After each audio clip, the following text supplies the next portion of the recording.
My terrifying story begins on a normal day, amidst the lingering scent of chicken drumsticks and dried fish in a shared train carriage. Sipping tea from an aluminum cup holder and listening to the rhythmic clatter of the wheels, I couldn't tear my eyes away from the window.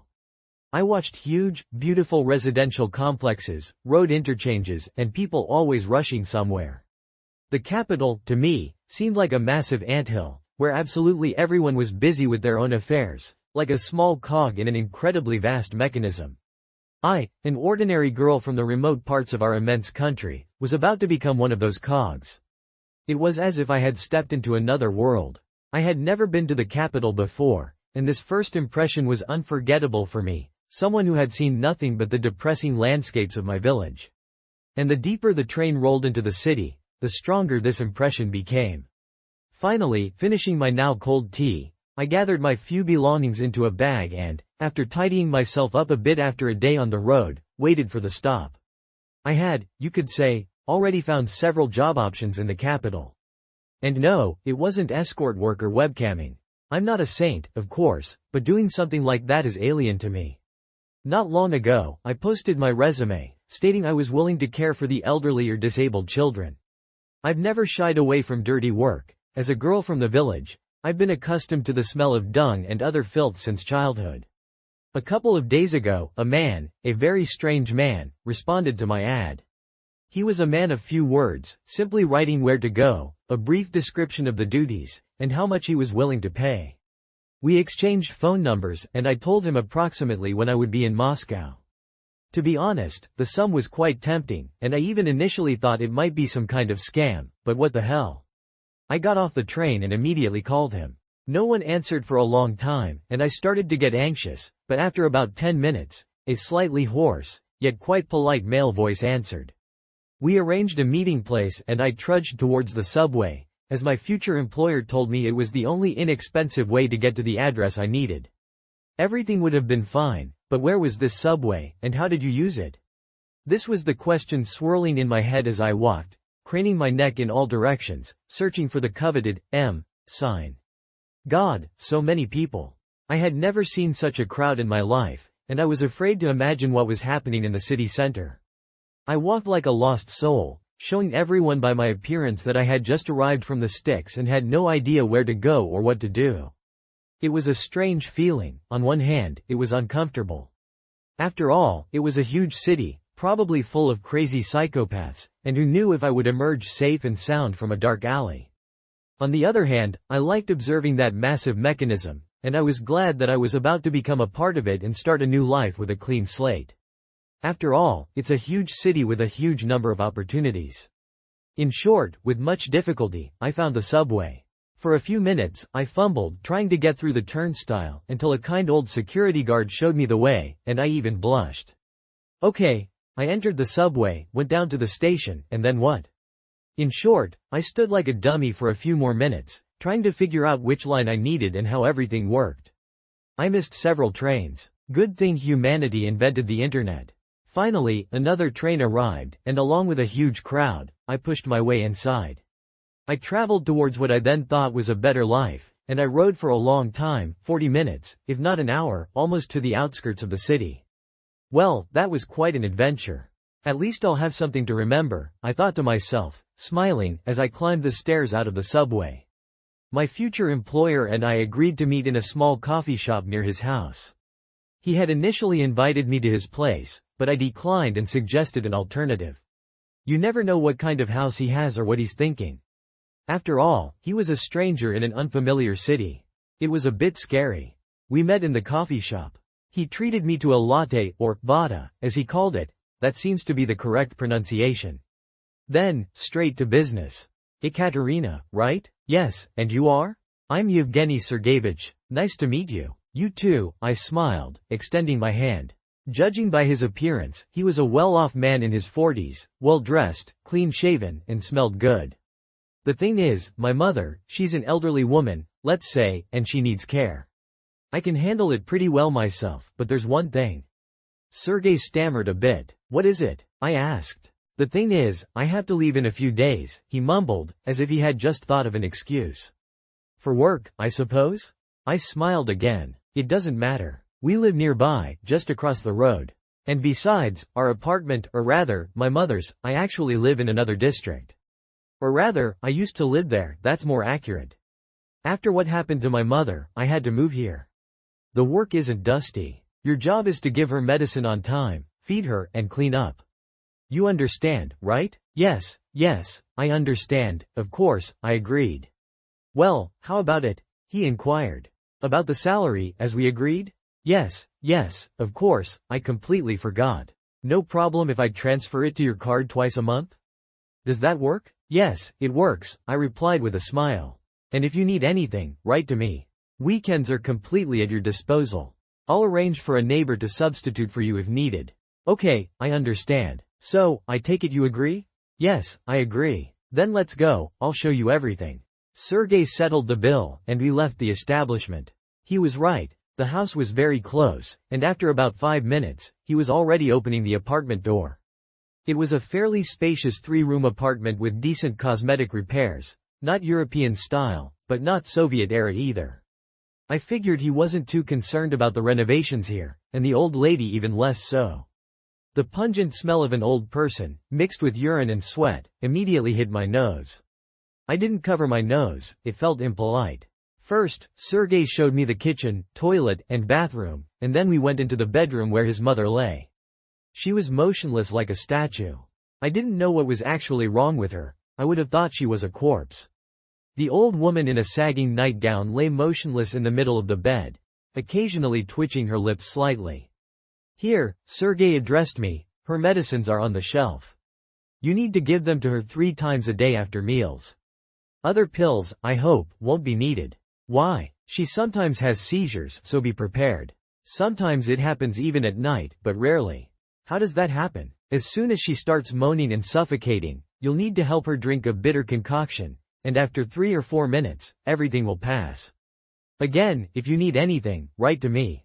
I'll deduct the money. Everything here is within walking distance. Shops, pharmacies, hospitals. If something unexpected happens and she gets really bad, then you'll have to call an ambulance. Any other questions? No, I guess not, I mumbled, finally tearing my gaze away from the old woman lying in bed.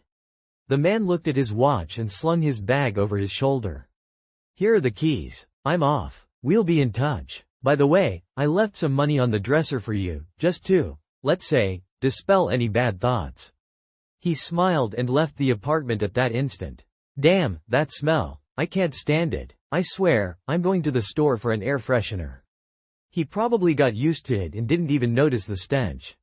I walked through the apartment again, went into the kitchen, and remembered that I had completely forgotten to ask Sergey about Evdokia Ivanovna, as she was called. I texted him, and then went into the old woman's bedroom. To be honest, her stone face made me a little uneasy. She followed me with her gaze wherever I went. I even felt awkward and tried to talk to her, smiled, and told her things. She just looked at me like I was an idiot, but I understood everything. Aunt Ducia probably wanted to smile or say something back, but she couldn't. That's how my first, working day, let's call it, passed. Mostly, I sat on my laptop in my room. Sergey never replied, so I had to search online for what to feed paralyzed elderly people. I cooked whatever I found. Tasty or not, I don't know, I didn't try it. And I don't think the old woman would object. Night was approaching, and I had fed Ducia her medicine. Now I could go to bed and rest. I was terribly tired from the whole day. My legs were giving out with every step. I went to the shower to rinse off. I turned on the water and heard a sound. At first, I thought I imagined it. When I opened the door, I really heard a moan coming from the old woman's bedroom, a long, drawn-out sound. I wrapped myself in a towel and immediately went there. I entered the room. She was lying there, as I left her, and I was scared, thinking it was the seizure her son warned me about. But no, she was lying peacefully, staring at the ceiling. Everything was fine. I went back to the shower, rinsed off, and went to my room. I scrolled through my phone again, and after about half an hour, I fell asleep. That night, the strange occurrences began, which would later turn into a living nightmare. I woke up with a strange feeling, as if someone had entered the room. I opened my eyes. The room was dark, and the door was open. Strange, I thought I had closed it. Drowsily, I got out of bed and went into the hallway. I saw the old woman sleeping. Strange. Maybe I dreamed it? Scratching the back of my head, I went back and immediately fell asleep. But not an hour passed before groans from the old woman's bedroom pulled me from sleep. Again, I saw Aunt Ducia sleeping when I entered her room to check if everything was all right. But I heard that moaning clearly. I didn't dream it. I immediately remembered the moment when I was in the shower. Maybe the old woman just moans in her sleep? I don't know, anything can happen. I returned to my bedroom. This time, I couldn't fall asleep immediately. After messing around on social networks for a while, my eyes finally grew tired, and I passed out until morning. No more incidents happened that night. In the morning, the pungent smell in the apartment intensified. I don't know if I had become unaccustomed to it, though it seems it should have been the opposite, or if it truly smelled even worse. The first thing I did, of course, was go into Ducia's bedroom. Her pose hadn't changed. She was lying as she had all night, only her eyes were open and darting around. The smell in her bedroom was simply awful, so strong you could almost hang an axe on it. The old woman had soiled herself, so that's why it stank so much. I needed to change her diaper. I spent the next couple of hours doing this. I had to change the bedding, wash her, and loading her onto the wheelchair was a whole other story. All this time, she didn't take her eyes off me. She just stared, and it was creepy, however strange that sounds. And the old woman was far from pretty, but I tried not to think about it. I always smiled and was as polite as possible, talking to her and telling her various life stories while I washed her sagging skin, although honestly, I'd never felt more disgusted in my life. Not even when I cleaned up cow dung in my village. And then another strange thing I discovered while changing the bedding. When I removed the wet sheet from the bed, I found several worms underneath. My father used to raise such maggots for fishing. They were just crawling under the sheet. Strange, how did they get there? Maybe something got stuck somewhere? I tried looking around the room but found nothing. With great difficulty, I changed the bedding and put the old woman back in bed. I fed her and gave her medicine, all on schedule. The next night in this apartment was restless. I was already dozing off when I distinctly heard shuffling footsteps outside the door, slow, heavy ones. I got out of bed and listened. Indeed, footsteps were coming from the hallway. I froze on the spot. What was this new development? Had the old woman recovered? I went into the hallway, turned on the light, empty. The old woman was snoring in her bedroom. I didn't understand anything. Hallucinations, perhaps? I approached Aunt Ducia's bed, and when she suddenly opened her eyes, I stumbled back. "Excuse me," I blurted out. "I just wanted to make sure you were all right." She just stared at me with malice in her eyes, and I decided to go back to my room. I no longer felt like sleeping. I opened my laptop, put one earbud in, and started a show. Around 2:30 a.m., I heard footsteps in the hallway again. I immediately paused the show and listened again. This time, the footsteps were even clearer. Someone was really there. If the first time I could dismiss it as auditory hallucinations, I couldn't now. I went into the hallway again, peered into the old woman's bedroom, and my heart nearly fell out of my chest. She wasn't in her bed. To say I was scared out of my wits is an understatement. I have this stupid habit. If I get up at night, I always turn on the flashlight on my phone. This time was no exception, and instead of turning on the hallway light, I turned on that damn flashlight and almost screamed at the top of my lungs. The damn old woman was standing right in front of me in the hallway. Standing. This person whose entire body was paralyzed. How in the world did that happen? I don't know. Immediately pulling myself together, I forced a smile and escorted the old woman back to her room. Thankfully, I didn't have to carry her. Ducia slowly shuffled her feet. Finally, I put her back in bed and returned to my room. My heart was still pounding like crazy. Of course, there was no question of sleep. I couldn't wrap my head around it. Sergei had said she was completely bedridden, so what was that then? Why did she get up and walk? Or how did she even end up in the hallway? I don't understand anything. But then, everything got even worse. The next day, I tried to call her son and tell him what happened last night, but no one answered the phone. There was no reply to my messages either. The last time he was online was the day we met. Of course, I comforted myself by thinking he was on a business trip, perhaps on the road, and our country is vast, so not everywhere has cell service. Who knew where he might have gone? Sooner or later, he would text back or call back, but unfortunately, neither happened. The stench in the apartment kept intensifying, and I couldn't find the source. It definitely wasn't the old woman, I changed her diapers on time and washed her, so she was always clean. But the smell didn't go away. Air freshener only masked it for a few seconds.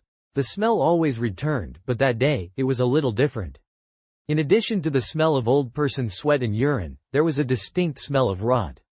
That's when I remembered the maggots I found in the old woman's bed. Something was rotting somewhere in this apartment. Maybe a piece of meat had gone bad, or something had died. In our village, a bird once flew into a ventilation pipe. Don't ask how that happened, but it started to rot, and the stench was so bad you couldn't breathe. We only found the source then. I was sure something similar had happened in this apartment and began searching for the source of the smell, but as expected, I found nothing. The whole day passed with household chores. I decided to clean the apartment. A 3-centimeter layer of dust and cobwebs on the ceiling didn't add any coziness. Rather, they made it feel like I was living in a decent but abandoned apartment. Evening came with the standard procedures. I fed her, washed her, put her to bed, and then went to my own room and lay down. I had woken up early today and was exhausted from the whole day, so as soon as my head hit the pillow, my eyes closed immediately. This night was not better or calmer than the previous ones, on the contrary. I was awakened by the same old groans, but they were no longer coming from the bedroom, but from the hallway, immediately followed by quick footsteps, as if someone was running. I jumped out of bed, and then I really got scared. My hands trembled, and my heart started beating fast again in my chest. I could understand the slow, shuffling footsteps of last night, but what was outside the door now, I couldn't explain. This couldn't be happening, it was some kind of delusion. I didn't leave the room this time, I was genuinely scared. Everything that had happened in the previous days, that smell, the moans at night, the 3-centimeter layer of dust in the apartment. It all mixed together in my head. At the time, I didn't pay attention to all these factors, but now I thought about it, and indeed, something was wrong in this apartment. I stood in the corner of the room, listening to the sounds outside the door. Some strange coughing, footsteps, and moans continued. They seemed to move away and then approach again, and at one such moment, from the sounds, I realized she was standing right outside my bedroom door. Suddenly, the doorknob turned. At that instant, something clicked in my head. I don't know, maybe some kind of self-preservation instinct kicked in, but in a couple of seconds, I jumped into the closet and locked myself inside, leaving a small crack open. The door to my bedroom opened, and she peered in, as if checking if I was there or not. The light from the street lamp dimly illuminated the room, and I clearly saw who was standing at the door. It looked like Aunt Ducia, and yet it wasn't her. I saw the same nightgown I had put on her that morning, only now it was covered in yellowish, dirty stains. Her brownish skin in some places clearly showed large black spots, and only upon closer inspection did I realize what those spots were when I saw worms wriggling there. White, disgusting maggots. There were dozens, if not hundreds of them. A gruesome, putrid smell immediately hit my nose, and the door opened even wider, and Aunt Ducia entered my bedroom. That's when the horrifying realization of everything that was happening hit me. The half-decayed silhouette in the dirty nightgown stopped by the bed, and each of her steps was accompanied by a characteristic crunching sound. Bones? Or something else? I don't know. The stench was simply unbearable, and I was genuinely starting to feel ill. It was hard to breathe. She wandered around the bed for a while longer. She even stood very close to the closet, and then shuffled back into the hallway, leaving the door open. I stayed in the closet until morning, not having slept a wink. For a long time, I could hear groans, footsteps, and coughing in the hallway. When the sunlight broke through the crack between the closet doors, I finally decided to leave the wooden box and get out of there as fast as possible. With small steps, I went into the hallway and, out of the corner of my eye, peeked into the old woman's bedroom. I nearly collapsed to the floor, my legs turned to jelly, and a lump formed in my throat. The old woman was lying on the bed. Her body was literally decomposing. Her skin was covered in putrid spots where worms were wriggling. Flies were everywhere, and the bedding I had changed the day before yesterday was covered in yellowish-brown stains. I vomited on the floor. I quickly gathered all my belongings and ran out into the stairwell, crying. As I descended the stairs, a woman with a small child appeared in my path. She looked at me like I was a lunatic who had escaped from a mental asylum. In some ways, I probably was. "What were you doing in there?" she asked roughly. "I was working as a caregiver for Evdokia Ivanovna," I blurted out. "What?" She asked, surprised. I said I was working as a caregiver for Aunt Dusia Ivanovna. I mumbled again, wiping away my tears. Come on, let's go outside with me, the woman said, dismissing her son home. We left the entrance. What's your name? Katya. Evdokia Ivanovna died a long time ago. You must be mistaken. Her words were like a bolt from the blue. Died how? She had a stroke, I think. She lay in bed until her death, unable even to call for help. That's how she died. The stench, I remember it like it was yesterday, was so bad you couldn't even enter the stairwell. And where's her son? What son? She asked, surprised. She was always alone, as long as I remember her. I told you, even when she died, no one knew about it. They only realized there was a corpse in the apartment when the smell started. I saw you yesterday and the day before yesterday when you probably went to the store. Well, I thought, maybe some relative came back or there were some questions about the apartment, you know. I stood there in shock. I wouldn't have believed the neighbor's words if I hadn't seen it for myself. I still haven't been able to reach Sergey. I still can't explain what happened that night. Why did she look completely human? I touched her, fed her, wiped her, redacted, she was a completely living person. Who was I living with all those 3 days? Who did I have coffee with on the first day if she never had a son? That same day, I bought a train ticket and went back to my parents. I had to invent an entire story to explain to my parents why I had left the capital and why I was in such a state. For several days, I tried to find Sergey's page on social networks and scoured forums hoping to find an explanation for what I had experienced. I wrote an entire post. At first, there were comments like, "Oh, nightmare, hang in there, how awful." But yesterday, a rather interesting answer appeared. Someone with a nickname I'm unlikely to forget wrote the following: that I most likely saw some kind of evil entity that could take the form of other people, not always living ones. In short, some unknown force lured me into that cursed apartment under the pretext of caring for an old woman. Is that true, and why? That's another question, the answer to which I still haven't found.